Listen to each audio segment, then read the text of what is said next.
I'm going to try and keep this quick. If you want a longer, full breakdown of her kit, check out my previous video. Unfortunately, most of it still applies. Maybe they're just trying to bait people into pulling Evernight before her banner ends, and this time V4 is where the big changes are. No, I'm totally not just coping. Why do you ask? What? No?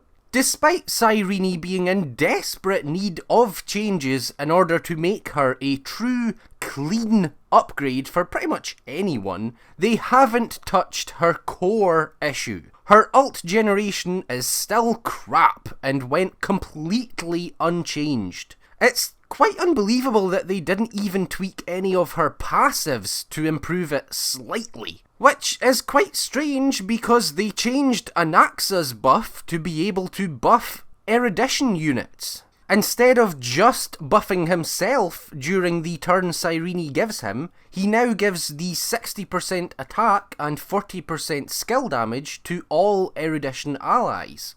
For Anaxa himself though, it is actually a deceptive nerf. Not because of how the buffs were changed, but because of the action advance being changed. Honestly, I'll say up front, it makes sense to nerf. It was clearly unintended, and it was unintuitive too, so that most people wouldn't really know about it and get the full value. Before this change, he was able to effectively bank her buffs. You could buff him during his turn, and his next turn would get action advanced, giving him back-to-back turns. It is a shame because it was quite fun, the ridiculous amount of skills that you could spam, but even then I could see it getting old from just the length of the animations. It's not surprising that it was fixed. The erudition changes could be really quite cool. Being able to fit Cyrene into a 𝘓𝘓𝘍𝘓 team as a side grade to Tribby would be neat, and could give some extra longevity to both herself and Anaxa by being able to buff future, stronger erudition units. But not only is her ult generation unchanged so that it remains terrible even with full Chrysosayers, never mind trying to run someone like 𝘓𝘓𝘓, her generic buff is unchanged. She can still only give 40% damage for 2 turns to non-Chrysosayers. It's such a small buff, if they ever want her to not feel bad to use with something like Anaxa 𝘓𝘓𝘓, then they have to just give it permanent uptime. They actually did do that to Dipt's buff. The 16 damage percent the bondmate now gets from his free buff is now permanent rather than being just for 2 turns. They just didn't bother doing that to her generic buff as well. They did improve her generic buffing a little though. Her true damage is now 24% instead of 20%. In teams without RMC, it's pretty much just 4% extra damage, which is nice, but still small considering her overall issues. Which, to provide a great example of, Mydei's buff got changed to give him 80% crit, up from 60%, and to cleanse him of crowd control debuffs. In case you're unfamiliar with Mydei, he has immunity to CC in his kit. Moving on. No, but really, while it's nice he gets an extra 20% crit damage, it doesn't fix what he really needed, which is her to get better ult generation, so that he's not now suddenly another character completely reliant on Hyacinth, who isn't even actually perfect for him. Castorice only got wording changes, it looks like, while the biggest value for Castorice does just come from Cyrene herself existing. Her buff is still bad. Against a low amount of targets, it can increase her damage quite a bit, but otherwise, something I should have said in my last video actually, is it's just literally not worth using. While it is nice quality of life, it does so little for her that it's better to just have Cyrene attack the enemies herself, or give Hyacinth energy, and literally never actually target Castorice if you're against 3 targets or more. That should definitely be unintentional too, because it has its own anti-synergy with Cyrene's own damage. No, instead they've buffed Castorice by nerfing Evernight. She really was designed as a dedicated support for her, I guess. Evernight gets an 18% damage buff instead of 48 now, and instead gives 12% more of her crit damage to the team.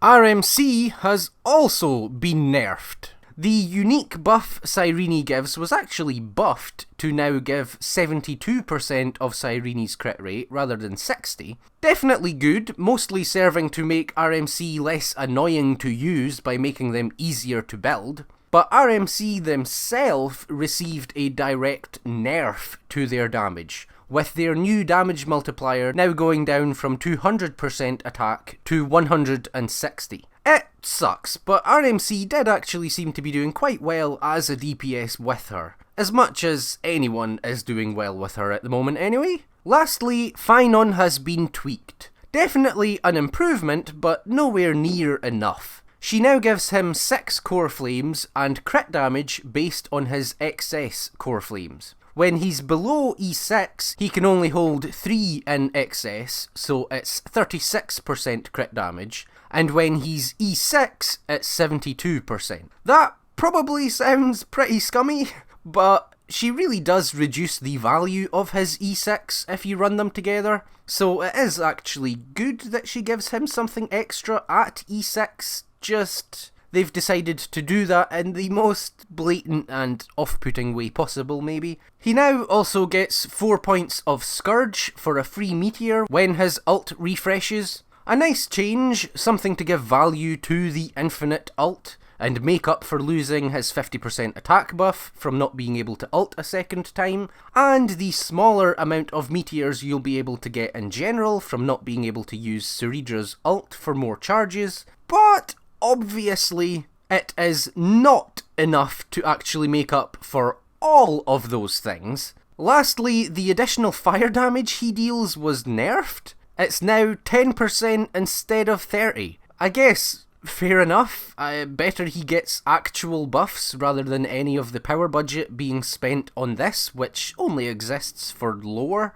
but it's such a weird part of the buff still. And making it so small makes it feel kind of stranger and more pointless, even though it is only there for lore in the first place, and I still do quite like that. And that's it. The core flames are actually great. If you die in his ult like you should actually want to, you're no longer bricked by god-awful core flame generation, making getting a second one take forever. But she still needs dipped to be on the team. I received a comment on the last video saying I was wrong and you're not actually supposed to stay in his ult, because, in fairness, yeah, you can spam his counter in order to make Phainon kill himself, but she needs 4 Chrysos Heirs in order to start with as many stacks as possible for her ult, so that she can get it at least at the start of the second cycle, and she makes Phainon deal damage to himself. You have to run a Chrysos Heir in the last slot, and if you don't run Dept, the team starts dying before even getting Phainon's ult. And against hard content like Anomaly Arbitration, or with much more enemy attack inflation in the future, your Phainon can die before you actually even want him to. She needed to just be changed to not be so reliant on full Chrysos Heirs, and for Phainon not to be reliant on Dept. And anyway, if the upside of her giving infinite ult to Phainon is that you can forcibly try and die in order to leave his ult, then that doesn't sound like a very worthwhile buff, does it?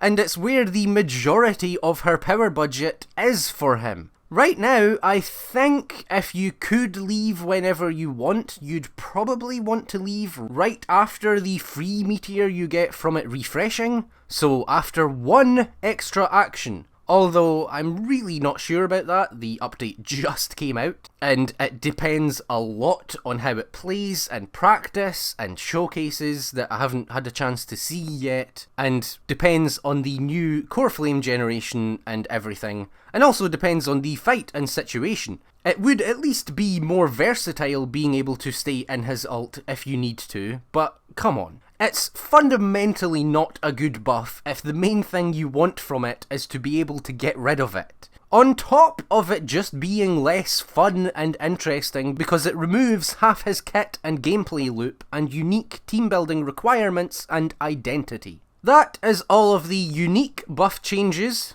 The supports weren't actually changed, and neither was Aglaea actually. Her buff went untouched, which is good, it's strong, but she needed Cyrene to get better ult generation and for her own ability to generate for her to be fixed. Otherwise, Cyrene's personal damage was buffed by 20%, and part of her E1 was moved to her base kit so that she can now occasionally attack for free, basically. As a result though, because it is now activated a little bit easier, her already crap light cone was nerfed, now only giving 16% vulnerability and 25.6 crit damage. It's crap because it still takes ages to actually do anything, and for Phainon still basically does nothing. Her new E1 effect to replace the one moved to her base kit gives her some stacks a little bit into the fight after her first ult. It's good, but it doesn't help the big problem of getting her first